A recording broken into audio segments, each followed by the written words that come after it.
So I tell you, today is the day of salvation.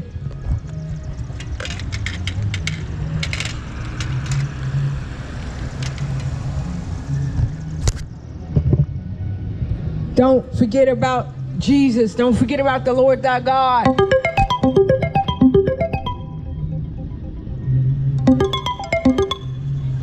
Don't forget about the Lord your God.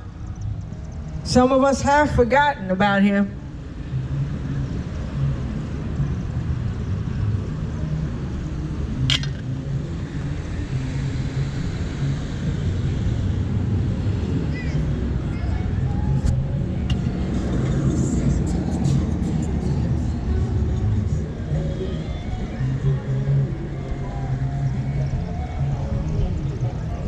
I tell you, today is the day of salvation. When are we going to fully submit our lives to Jesus Christ? Are we just going to keep playing games and Russian roulette?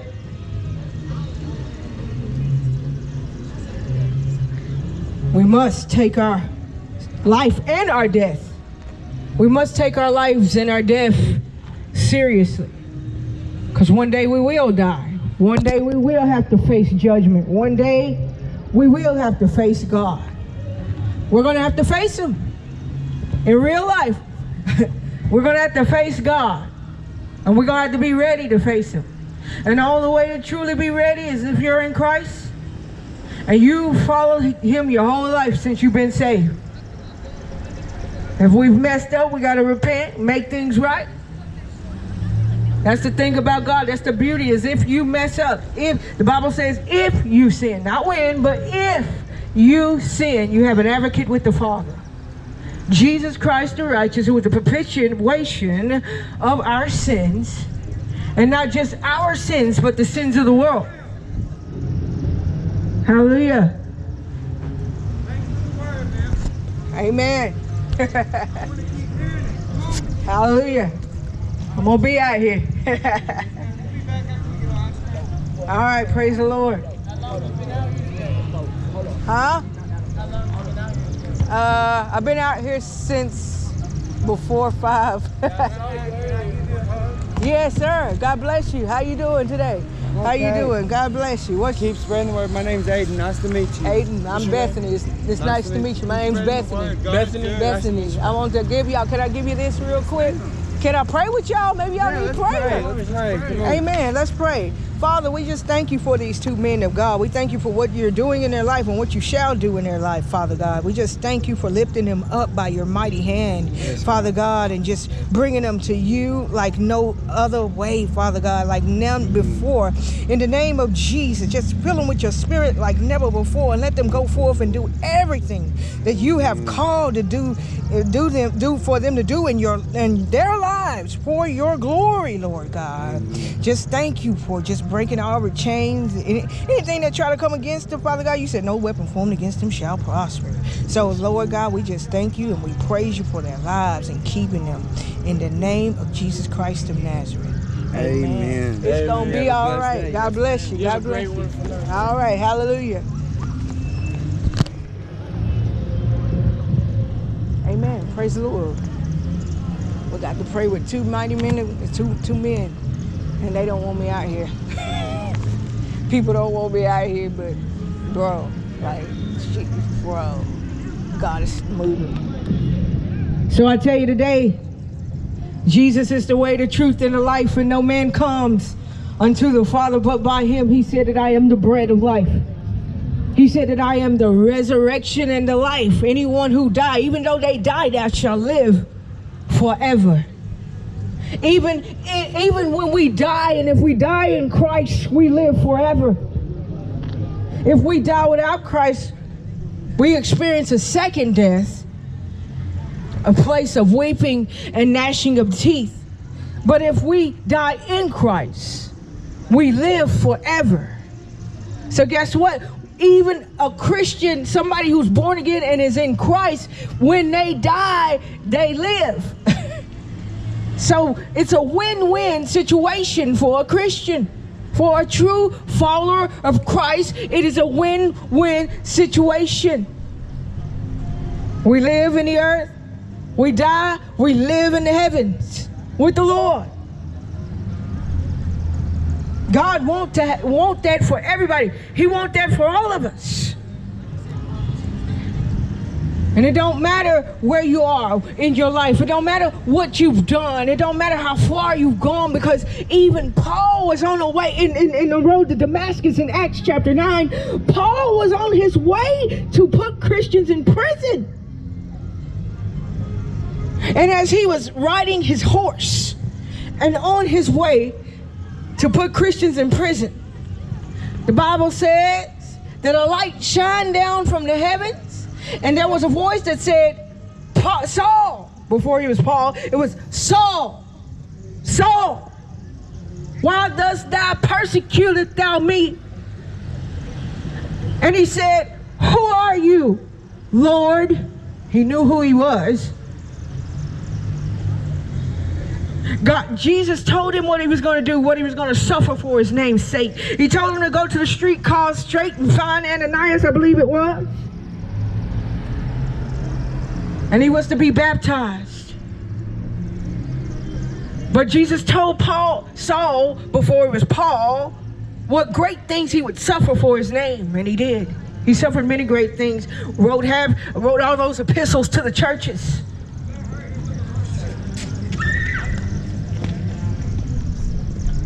So Jesus used Paul in such a mighty way. Even after Saul held the coats to those who stoned Stephen in a chapter up from chapter 8. They stoned Stephen, and Saul held the coats of those consenting unto what they was doing. Stoned Stephen, a great man of God. When the Bible says that when they looked upon him, his face shined like an angel. Jesus, we thank you, O Lord, for your word. And so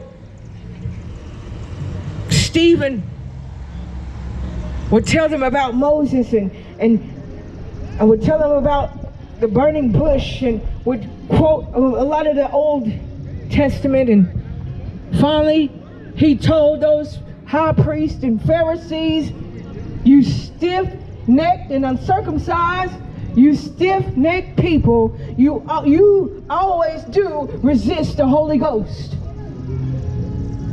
And the Bible says that when when Stephen said that they gnashed their teeth at him. And out they went to go stone him. And Saul, before he was Paul, held the coats to those who were stoning. But as they were stoning him, the Bible says that Stephen saw the Lord standing. He saw the Lord standing. And then Stephen said, do not hold this to their charge.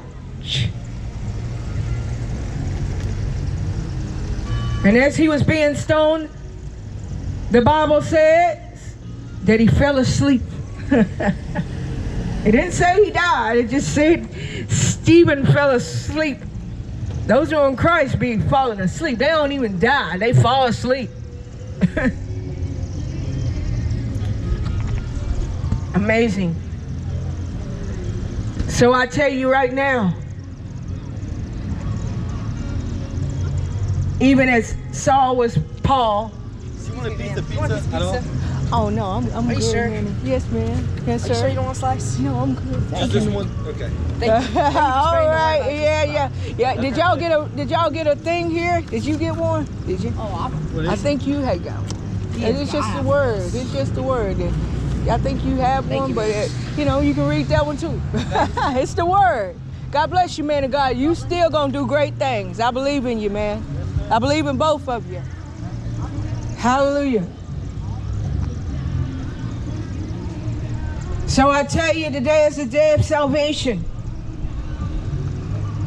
As I was saying, it's a blessing, because Saul, even though he was persecuting Christians because he had a zeal for the law, as he was persecuting Christians, Jesus still came down and said, this is what you're going to do for me.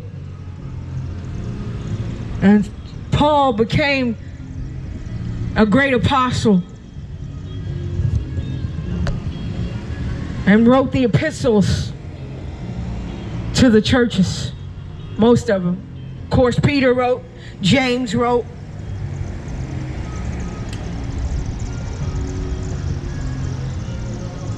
But Paul wrote at least Romans and Corinthians and Ephesians and Thessalonians 1 and 2.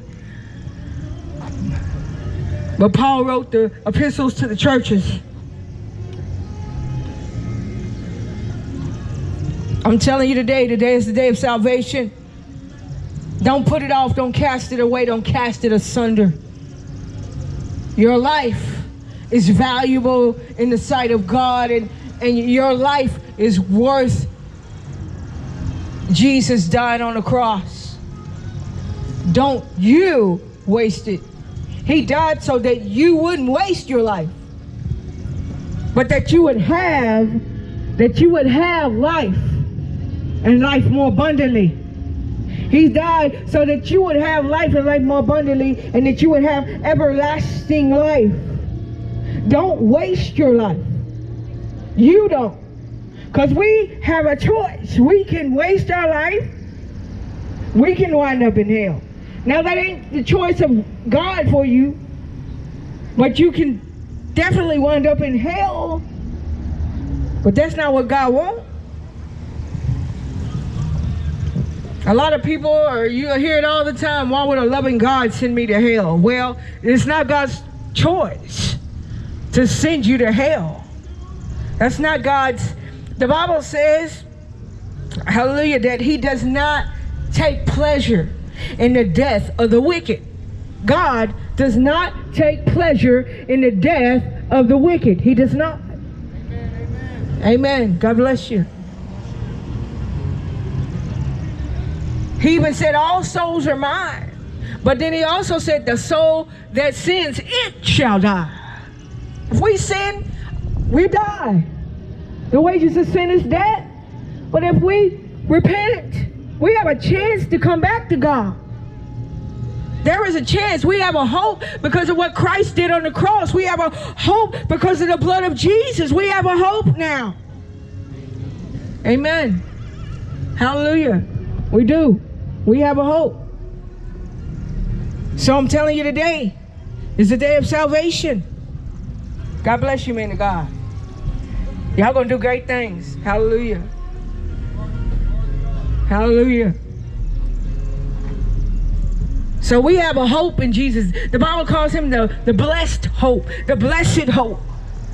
We have a hope in Jesus, because now, guess what? Even though we have sinned, and even though we have been sinners, was sinner or is still a sinner, we have hope in Christ that we no longer have to live that life. We have hope in Christ that we can become brand new creatures. The Bible says in 2 Corinthians 5 and 17 that if therefore that it means be in Christ, he becomes a new creature. All things pass away, for behold, all things become new, and all things are of God.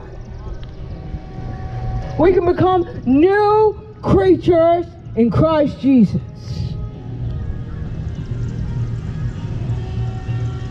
So I tell you, today is the day of salvation. Give your life to Christ before it's too late. We have a hope in Jesus Christ. We have a hope in Jesus Christ. We can give our lives to Christ Jesus.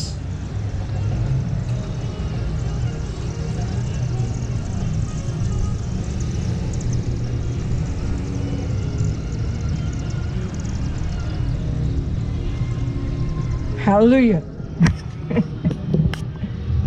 Praise God for those who love the gospel. You know the true Christians. You know those who love God when they hear the gospel.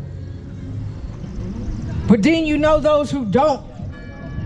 That say they're Christians and they're unbelieving believers. I only want Jesus when I want Jesus. I'm telling you, today is the day of salvation. Give your life, submit your life fully to God. So you can experience and receive the fullness of Christ. He don't want just half of you, and he don't want you to just know half of him. He wants you to know all of him. He wants you to receive all from him.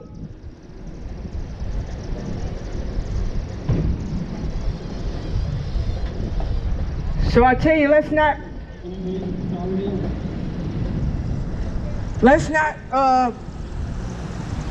be halfway. You either want Jesus or you don't. That is your choice. But why choose not to want him and suffer the consequences for all eternity? Hey, how you doing today? Preaching the word. Hallelujah. Hallelujah.